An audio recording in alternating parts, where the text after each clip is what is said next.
My name is Sophia Thompson, and I'm 32 years old. 3 months of my life went into planning my sister's dream wedding, negotiating with vendors at dawn, hand-selecting orchids that matched her exact shade of blush, even personally calligraphy writing place cards for 200 guests until my fingers cramped. I thought I was rebuilding our family after Dad's death shattered us 2 years ago. But when I arrived at that 5-star venue in my cocktail dress, security stopped me cold. "I'm sorry, ma'am, but you're listed as a vendor, not a guest." My own mother confirmed it with 4 words that still echo. "You're just the help." What happened next in that ballroom changed everything about my inheritance, my family, and my understanding of my father's final wishes. If you're watching this, please subscribe and let me know where you're watching from. Here's how it all unfolded. The Riverside Grand Hotel gleamed under the September sun. Its marble entrance decorated with $10,000 worth of white roses and baby's breath. Arrangements I'd personally overseen at 5 a.m. that morning. I arrived at 3 p.m., 2 hours before the ceremony, wearing the navy cocktail dress Jessica had approved for family photos. My heels clicked against the polished floor as I approached the grand ballroom. Mental checklist running. Catering confirmation at 3:15. Final sound check at 3:30. Bridal suite touch-up at 4:00. "Excuse me, ma'am." The security guard, a young man with an iPad, stepped into my path. "Are you with the Thompson-Bradley wedding?" "Yes, I'm Sophia Thompson, the bride's sister." He scrolled through his screen, frowning, then scrolled again. "Could you spell your last name?" "Thompson. Same as the bride." His finger moved across the screen more slowly this time. "I see your name," but he turned the iPad toward me. There it was under a section labeled Vendors and Contractors. Sophia Thompson, Event Coordinator. There must be a mistake. I'm family. "Ma'am, I can only go by the list provided by the bride and her mother. You're authorized for vendor access only. That's the service entrance around back." My phone buzzed. A text from Jessica. "Where are you?" "The photographer needs to check the ceremony lighting." "Not where are you. We're taking family photos soon." The distinction hit me like ice water. "Could you call someone?" "My mother, Linda Thompson." He radioed his supervisor. 5 minutes passed. Guests began arriving. Colleagues from Dad's company who knew me, who'd watched me grow up. They walked past as I stood there like hired help, their curious glances burning into my back. 2 years ago, when Dad's heart gave out in his office at Thompson Enterprises, I was the one who handled everything. The funeral arrangements, the employee notifications, the interim business decisions, while Mom and Jessica grieved. "You're so strong, Sophia," everyone said. "Just like your father." What they meant was, "You don't cry in public, so you must be fine." Mom always said I inherited too much of Dad's personality. The work-coholism, the emotional distance, the way I turned feelings into spreadsheets and schedules. "Jessica has his heart," she'd tell relatives at holidays. "But Sophia, she's all business, no warmth." The first sign I'd become an outsider came 3 weeks after the funeral. Mom called a family meeting about Dad's estate. At least she called Jessica. I found out when I dropped by the house and saw Harold Morrison's car in the driveway. "Oh, Sophia," Mom had said, barely glancing up from the papers. "We're just handling some formalities. Nothing you need to worry about. Dad's will. Jessica and I are sorting it out. You know how these things confuse you, all that legal language. This from the woman whose daughter graduated summa cum laude with a business degree. But I was too raw from grief to push." Morrison had looked uncomfortable, shuffling papers. "Perhaps Sophia should—" "Harold, we've got this covered." Mom cut him off. "Sophia has her little event business to worry about." Little event business. My company that had just coordinated the governor's inaugural ball. But in Mom's eyes, compared to Jessica's part-time job at a boutique, I was the one playing at success. I'd left that day thinking grief made people act strangely. I had no idea they were already rewriting history, erasing my place in Dad's legacy while his office chair was still warm. The second sign came when Jessica announced her engagement 6 months ago. "I need the perfect wedding planner," she'd gushed at Sunday dinner. "Someone who really understands our family's standing in the community. Sophia could—" Dad's brother, Uncle Pete, had started. "Oh, I couldn't ask Sophia to work for free." Jessica laughed, that tinkling sound that meant the opposite. "Unless would you mind, Ra, as my wedding gift?" The table went silent. Mom smiled her approval. Extended family waited. There it was, the trap, refuse, and I'm the selfish sister who won't help family, accept. And I'm staff. Of course, I heard myself say, family helps family. That phrase, Dad's favorite, tasted like ash. He'd meant it about loyalty, about showing up. They'd twisted it into servitude. Over the next 3 months, I poured $20,000 of my own money into deposits. When Jessica's budget got tight, I leveraged every professional relationship I had for discounts. When vendors asked about payment, I covered it, keeping receipts Mom promised to handle after the wedding stress passed. "You're so good at this organizational stuff," Jessica would say during fittings while I juggled 3 phone calls. "I could never keep all these details straight like you do." The bridesmaids, her sorority sisters, would exchange looks. One asked, "Aren't you in the wedding party, Sophia?" "Sophia's too busy being amazing behind the scenes," Jessica answered for me. "She doesn't need to be up front. That's not really her thing, not my thing. Standing beside my only sister at her wedding wasn't my thing, but coordinating it for free, that was exactly my thing." The lobby suddenly felt arctic as Mom's heels clicked across the marble toward me. "Sophia." Mom's voice carried that particular chill reserved for employees who'd overstepped.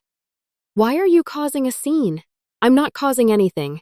I'm on the vendor list." "As you should be." "You're working today, aren't you?" The security guard pretended to check his phone. 2 of Dad's former business partners walked past, recognition flickering in their eyes. My chest tightened. "I'm her sister who agreed to plan this wedding. Planners don't typically join the family table." She pulled out an envelope from her clutch. "Here's your payment, $3,000 as we discussed." We'd never discussed payment. The receipts in my car totaled $20,000. But this wasn't about money. It was about what I'd lose if I walked away. Now, the last thread connecting me to my family would snap. No more holidays, no more Sunday dinners, no more pretending we were healing from Dad's death together. "Did you really think you were a guest?" Mom's voice dropped to a whisper. "You're the help, Sophia. You've always been the help." Behind her, through the ballroom's glass doors, I could see the company table. Thompson Enterprises executives all watching our family business literally collapse. Jessica had been named interim CEO after Dad died despite never working there a day in her life. The quarterly reports I'd secretly monitored showed losses mounting. 3 more months of her leadership and Dad's 40-year legacy would be bankrupt. If I stayed silent, took my vendor's position, smiled for the photos from the background, maybe I could still influence Jessica, still protect what Dad built. But standing there, checking Mom's manicured hand, security guard waiting to escort me to the service entrance, I realized something. They didn't want me to save anything. They wanted me to disappear. Thank you for clarifying my position. If you've ever felt invisible in your own family despite doing everything for them, you'll understand what happened next. This story is about to take a turn that nobody at that wedding saw coming. Not my mother, not my sister, and definitely not me. Before we continue, please hit that subscribe button and ring the notification bell. Your support helps me share more stories about standing up for yourself with dignity. Also, comment below. Have you ever been taken advantage of by family? I read every single comment. Let's continue with the moment everything changed. Your position? Mom's laugh was sharp. You don't have a position. I planned everything and you were paid. And she waved the check. Take it, $20,000 in deposits. Your choice. No one asked you to. Jessica asked. Jessica asked for help. You went overboard as always. The security guard shifted uncomfortably. More guests streamed past. Dad's golf buddies, Mom's book club, all witnessing this. My phone buzzed. Harold Morrison again. Third time today. I should go. You should work. We paid for a coordinator. You paid $3,000. My day rate is $5. Family discount. Mom's smile could cut glass. Or are we not family? Clearly not. Don't be dramatic. Jessica needs this day perfect. Jessica needs a reality check. Excuse me. The company's dying. She's burned through. Not your concern. Dad built that company and left it to Jessica. Did he? Were you there when he signed? Mom's face went white, then red. How dare you? I dare because someone should. You're jealous. You've always been jealous. Of what? The debt she's creating? The employees she's firing? Of her ability to be loved. The words hung between us like knives. Your father loved you, Sophia. But he didn't like you. Too cold. Too much like him. My throat closed. Behind her, someone cleared their throat. Harold Morrison standing by the ballroom entrance, watching us with an expression I couldn't read. He held a leather folder. $3,000, Mom said, pressing the check into my hand. Take it and do your job or leave. Choose now. I looked at the check. $3,000 for 3 months of work for $20,000 in costs for my sister's wedding. I wasn't welcome to attend as family. The math was finally clear. My phone lit up with Morrison's fourth text. Sophia, urgent matter regarding your father's estate. Please don't leave the venue. Legal implications. Legal implications. Mom had turned toward the ballroom, expecting me to follow like the hired help she'd designated me as, but Morrison's messages had started at noon, increasingly urgent. The last one made my stomach knot. Mrs. Thompson. The venue manager appeared, looking flustered. There's been a documentation delivery that requires immediate attention. A notarized packet. Mom spun around. What documentation from Morrison and Associates marked time-sensitive for the Thompson family? She held up a sealed envelope. It requires signatures from all beneficiaries. There are no pending estate matters, Mom said quickly. Too quickly. Ma'am, I'm just relaying the message.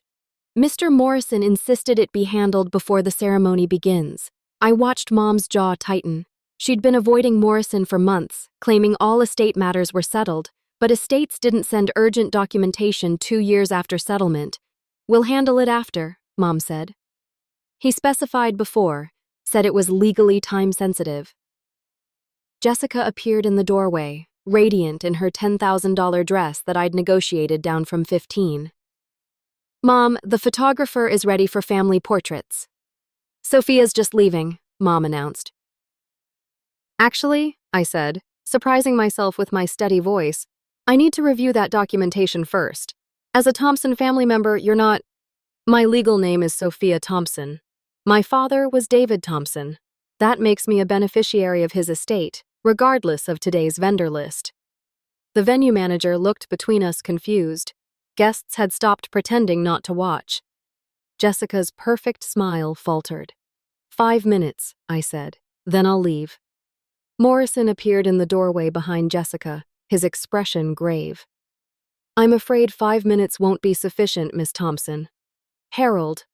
Mom's voice could have frozen champagne. This is highly inappropriate. Linda, I've been trying to reach you for 6 months. Morrison stepped past Jessica, who looked like a confused porcelain doll in her wedding gown. You've ignored 17 certified letters. Our business is concluded. The estate's business is not. He turned to me. Sophia, there are documents you need to see. She doesn't need to see anything, Mom snapped. The will was executed. Which will? Morrison's question landed like a bomb. The lobby went silent. Even the security guard had given up pretending disinterest. 2 of Dad's business partners moved closer. Sharks scenting blood in the water. Mom! Jessica's voice went high. What does he mean? Which will? Nothing? Harold's confused, but Mom's hands shook as she clutched her purse. I have the amended will here, Morrison said, patting his leather folder. The one David signed 2 weeks before his death, the one you claimed didn't exist when you submitted the 2021 version to probate. My knees nearly buckled. Amended will 2 weeks before. When Dad had called me to his office talking about legacy, about who truly understood the business, I'd thought he was being sentimental. We should discuss this privately, Mom hissed. You've had 2 years for private discussion, Morrison replied. The law requires transparency when fraud is suspected. Fraud? Jessica's voice cracked. Mom, what is he talking about? A cousin whispered to another. Someone was recording on their phone. The Thompson family scandal unfolding in real time at the society wedding of the year. Inside, Mom commanded. Now, actually, Morrison said, given the number of witnesses present who knew David, this might be the perfect venue for truth. He looked directly at me. Your father would have wanted transparency, Sophia. Full transparency. We moved into the ballroom like a funeral procession. 200 guests already seated, turning to watch as Jessica entered in her wedding dress, followed by Mom, me, and Morrison. The string quartet stopped mid-song. Ladies and gentlemen, Jessica laughed nervously into the microphone someone handed her. Small family matter to address. Our amazing wedding planner is here. She gestured at me like I was entertainment. Sophia, everyone, she's made today possible. Scattered, confused applause. I stood there in my cocktail dress, not the bridesmaid gown I'd dreamed of wearing. The vendor badge the security guard had given me hung from my wrist like a scarlet letter. Sophia, could you check with catering? Jessica's smile was titanium bright. That's what you're here for, right? To make sure everything runs smoothly. Actually, Morrison stepped forward. Ms. Thompson is here as a beneficiary of David Thompson's estate. The room rustled with whispers. Mom grabbed Jessica's arm. Harold, stop this immediately. Sophia. Jessica's voice went cold. You're embarrassing me at my wedding. I haven't said a word. You don't need to. Your presence is enough. She turned to the crowd.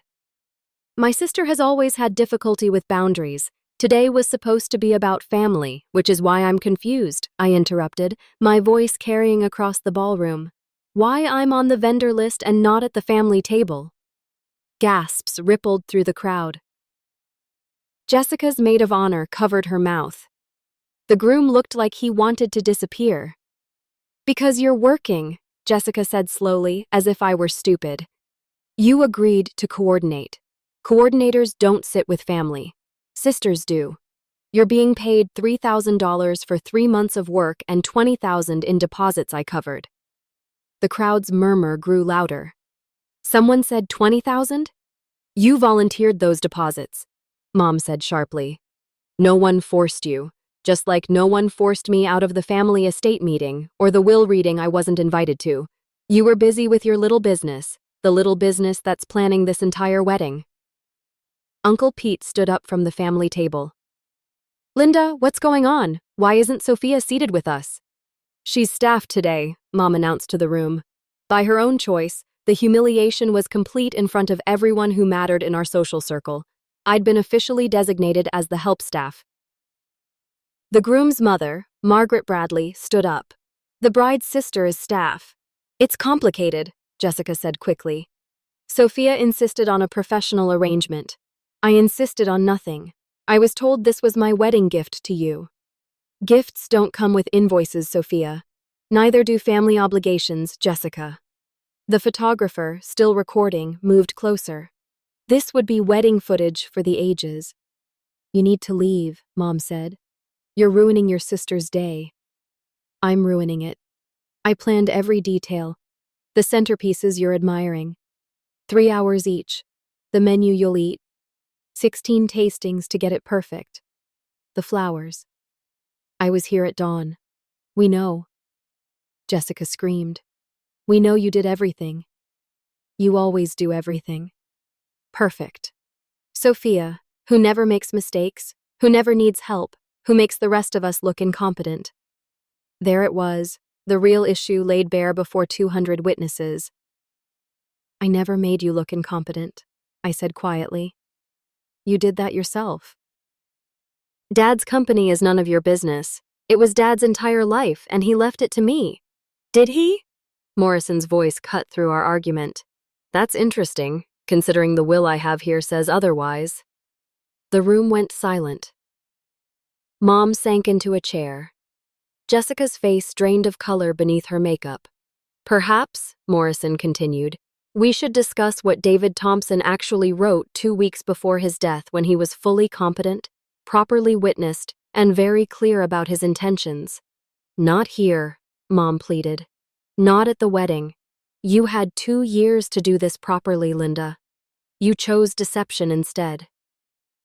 I looked around the room at relatives who'd watched me grow up, at Dad's business partners who knew how hard I'd worked, at strangers who were witnessing our family implode. The family photographer was still recording, documenting every second of this disaster. You want me to leave? I asked Mom. Fine, but I'm taking the truth with me. I turned to walk out, my heels clicking on the marble floor behind me. Morrison's voice rang out clear and legal. Sophia Thompson, as executive of your father's amended last will and testament, I need you to stay. You're the primary beneficiary. The ballroom erupted. Jessica collapsed into her groom's arms.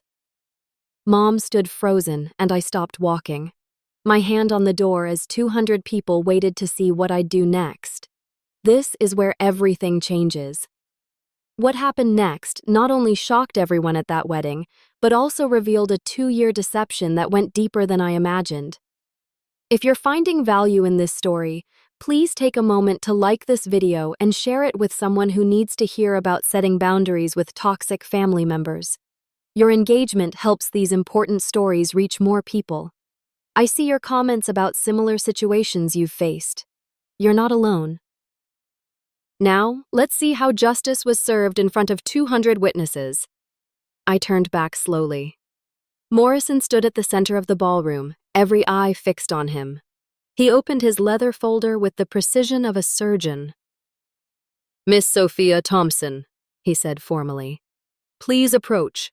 This concerns your inheritance. My legs felt like water, but I walked back through the silent crowd. Phones were out everywhere, recording what would become the most viral society wedding in the city's history. Mr. Morrison, Mom stood up. This is neither the time nor Linda Thompson. You submitted a will dated January 2021 to probate court, claiming it was David's final testament. You swore under oath no other will existed. His voice carried the weight of law. That was perjury. Gasps echoed through the ballroom. Jessica's bridesmaids clustered around her like protective hens. Harold, please. Mom's voice cracked. On March 3, 2023, 2 weeks before his death, David Thompson executed a new will in my office. Present were 2 witnesses, Dr. James Chen, his physician, and Margaret Howell, his CFO. Morrison pulled out a document. Both are here today and can verify David was of sound mind. Dr. Chen stood up from his table. I can confirm David was completely lucid. Margaret Howell, seated with the company executives, nodded. He knew exactly what he was doing. Morrison continued. David left very specific instructions. Quote, my daughter Sophia has inherited not just my work ethic, but my vision for the company. Jessica, while beloved, lacks the temperament and training for business. I've watched Sophia build her own success without any help from the family resources, proving she has the strength to lead. The room was so quiet, I could hear my own heartbeat. The amended will leaves 60% of all assets, including controlling interest in Thompson Enterprises, to Sophia Thompson. Jessica receives 20%. Linda Thompson receives 20%, and the family home. That's impossible, Jessica whispered. Daddy wouldn't. There's more, Morrison said. David also wrote a letter to be read if the will was contested or hidden. He pulled out another paper. Should I continue? Mom collapsed back into her chair. Her perfect facade cracked like old paint. Don't. But Morrison looked at me. It's Sophia's choice. She's the executive. 200 people waited. my sister in her wedding dress, my mother finally looking her age, and me, the vendor who wasn't supposed to be family. "Read it," I said. Morrison's voice filled the ballroom as he read my father's words. "To my daughter Sophia, who will likely be reading this under difficult circumstances, I know your mother and sister well enough to predict they'll try to sideline you. Linda never forgave you for being too much like me. Focused, driven, perhaps emotionally distant. But what she calls cold, I call strength." Jessica sobbed into her hands. Her groom looked stunned. "I've watched you build your business without taking a penny from the family. You succeeded through talent and determination, while Jessica failed at every venture I funded. The company needs leadership, not sentiment. It needs you. Stop," Mom pleaded. "Please stop." But Morrison continued. "To those who question this decision, know that I had Sophia's inheritance structured as a trust specifically to prevent Linda from manipulating the distribution.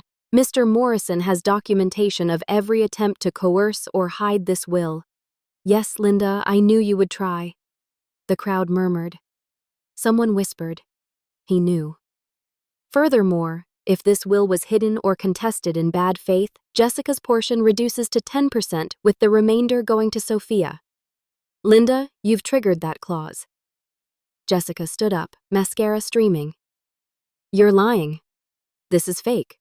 The will is registered with the state," Morrison said calmly. Filed March 5th, 2023. Your mother knew. She was notified the day after David's death. All eyes turned to Mom. She sat frozen, caught. "You knew?" Jessica's voice broke. "You knew, and you lied to me." "You weren't ready," Mom whispered. "The company would have crushed you. So you let me fail instead. Let me destroy Dad's legacy while Sophia could have saved it." The CFO, Margaret Howell, stood up. "We've been waiting for Sophia to take over the entire executive team. We've minimized Jessica's damage, but the company needs real leadership. 70%. Morrison corrected himself, looking at the will again. With the bad faith clause triggered, Sophia now inherits 70% of the estate. The ballroom erupted. Relatives arguing, business partners nodding approval, Jessica's friends filming everything. The society wedding had become a Shakespearean drama. Ms. Thompson Morrison addressed me formally. "Do you accept your inheritance?" Every eye in that ballroom focused on me, the vendor, the help, the daughter who was too much like her father. "I accept." I took the documents from Morrison with steady hands. The weight of them felt right, like something that had always belonged to me. "Mr. Morrison, please document that I'm accepting my inheritance as of today, at 4:47 p.m. In front of all these witnesses." Documented and witnessed, he confirmed as phones recorded everything. "You can't do this." Mom stood up, shaking. "Well, contest. On what grounds?" I kept my voice professional. "Fraud? You've already committed that undue influence?" Dad took 2 witnesses to prevent that claim. Mental incompetence. His doctor just confirmed he was sound. "Sophia, please," Jessica begged. "It's my wedding day, and I'm not ruining it. I'm leaving." As requested, I turned to Morrison. "Please file the inheritance papers first thing Monday morning. I want a full audit of Thompson Enterprises immediately." Margaret Howell stepped forward. "I have the last 2 years of financials ready for your review. You've been preparing for this," Mom accused. "We've been hoping for this," Margaret corrected. "The company is hemorrhaging money under Jessica's leadership. Another quarter and we'd have to declare bankruptcy." Jessica's groom finally spoke. "Bankruptcy? Jessica, you said the company was thriving. I thought it was—" "You never even read the reports," Margaret said quietly. "You just signed whatever your mother put in front of you." I pulled out my phone and dialed. "Tom, it's Sophia Thompson. Yes, the wedding. I need you to freeze all Thompson Enterprise accounts pending audit. My authorization code is—" I rattled off numbers I'd memorized years ago when Dad made me memorize them just in case. You had authorization this whole time, Mom gasped. Dad added me as emergency executive 3 years ago. I never used it out of respect for family. I looked at her coldly. That respect ends today. The CFO's phone buzzed, accounts frozen, all company credit cards deactivated. Jessica's phone beeped, her company card declining. Sophia, Uncle Pete approached. Your father would be proud. No, I said loud enough for everyone to hear. Dad would be disappointed it came to this, that his wife and daughter cared more about control than competence, that they destroyed what he built out of greed and spite. The truth hung in the air like a verdict. Effective immediately, I announced to the room, I'm appointing Margaret Howell as interim CEO while I review operations. All spending over $5,000 requires my personal approval. You can't, Jessica started. I own 70%. I can, and I am. I turned to the business partners present. For those with pending contracts, Margaret will honor all legitimate agreements. The others will be reviewed. What others? Mom demanded. Margaret pulled out her tablet. The consultancy fees to Jessica's friends, the decorator contract for the office renovation that never happened, the marketing company run by Linda's cousin that hasn't delivered anything in 6 months. Each revelation landed like a punch. Guests whispered frantically. This wasn't just family drama anymore. It was corporate corruption exposed. How much? I asked Margaret. Roughly $500,000 in questionable expenses over 2 years. Jessica's groom stepped back from her. $500,000. You told me the company was your inheritance, your success. It is. It was. Mom said, your mother said a lot of things. I interrupted. None of them true. I walked to the microphone at the podium. Ladies and gentlemen, I apologize for this disruption. Please enjoy the wedding. Everything has been paid for by me apparently through the deposits I made. Consider it my final gift to my sister. I started walking toward the exit. Mom called after me. You're destroying this family. I stopped, turned back one last time.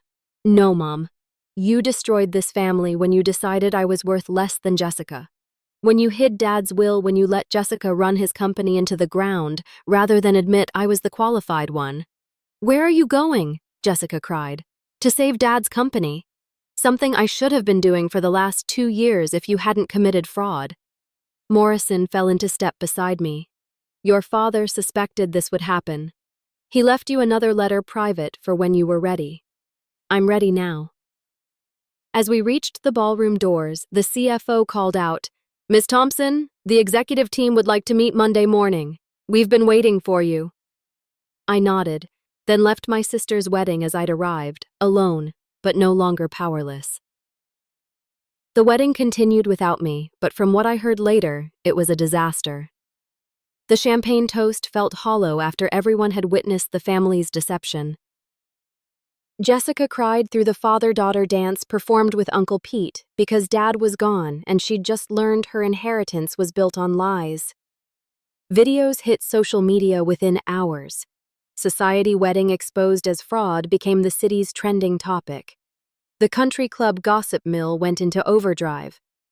3 separate guests sent me recordings of Mom trying to do damage control, each version of her story different from the last. By Sunday morning, Jessica's groom had questions, hard ones, about the money she'd claimed to have, the business acumen she'd boasted about, the family wealth that was supposedly endless. His family, old money conservatives who valued honesty above all, were mortified. The honeymoon to Bali was postponed indefinitely. Mom tried calling me 47 times. I didn't answer once. Instead, I spent Sunday with Margaret Howell, reviewing 2 years of financial carnage. Jessica had signed off on everything without reading, letting Mom funnel money to friends and relatives through bogus contracts. The company that had employed 300 people was down to 150. The others laid off to cover Jessica's spending. Your father built this over 40 years, Margaret said, showing me the original incorporation papers. Jessica nearly destroyed it in 2. Can we save it? With proper leadership, absolutely. The bones are good, The reputation is damaged but recoverable. The contracts Jessica lost were through incompetence, not market conditions. Monday morning, I walked into Thompson Enterprises for the first time as owner. The remaining employees stood and applauded. They'd suffered under Jessica's chaotic non-management, watching the company they loved crumble while unable to speak up. We tried to warn her, the head of sales told me. She said we were being negative. Your mom backed her up, said we were undermining female leadership. Female leadership. As if competence had anything to do with gender rather than ability. By noon, I'd reversed 6 of Jessica's worst decisions. By close of business, we'd retained 3 clients who'd been ready to leave. The stock price, which had dropped 30% under Jessica, ticked up 2 points just on news of the leadership change. The audit revealed worse than we'd imagined. Jessica hadn't just been incompetent. She'd been signing checks Mom wrote to herself, $500,000 labeled as consulting fees and development costs that went straight to Mom's personal account. This is embezzlement. Our legal counsel said we could press charges. I sat in Dad's office, my office now, staring at the evidence. Criminal charges would mean prison time for my mother, my sister. I want the money returned. I decided all of it.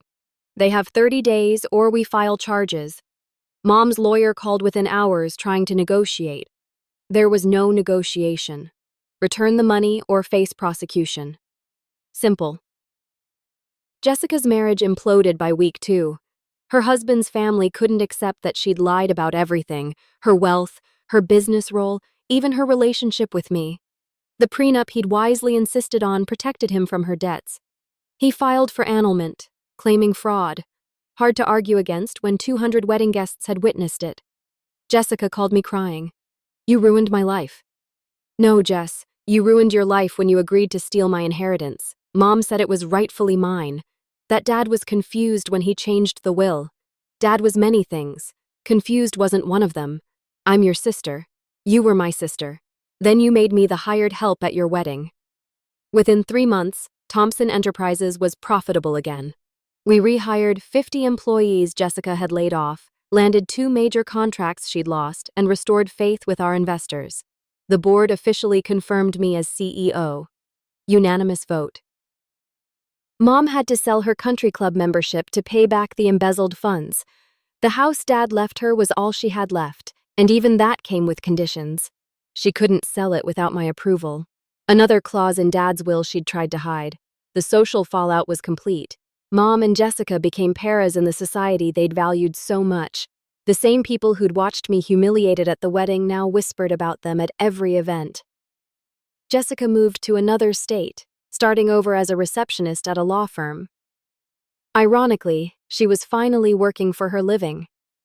6 months after the wedding, I instituted new family rules. Mom and Jessica weren't cut off completely. I'm not cruel, but boundaries were still reinforced. They could attend Thompson Enterprise public events as guests. Nothing more. No voting rights, no office access, no say in decisions. Family helps family, I told Mom during our one meeting, echoing Dad's words. But help doesn't mean enabling. It doesn't mean covering for lies or accepting abuse. She aged 10 years in those 6 months, the weight of her choices finally visible. I just wanted Jessica to have something. She had something. My love, my support, my free wedding planning. It wasn't enough because you taught her it would never be enough. You were always so strong. She needed more help. No, Mom. You decided she deserved more help. There's a difference. I learned to stop seeking their approval. The little girl who tried so hard to earn Mom's love finally understood it was never about earning. Mom had decided long ago that Jessica was the daughter of her heart, while I was just the useful one. No amount of success would change that programming. But I found family elsewhere. Uncle Pete became my advisor. Dad's business partners became mentors.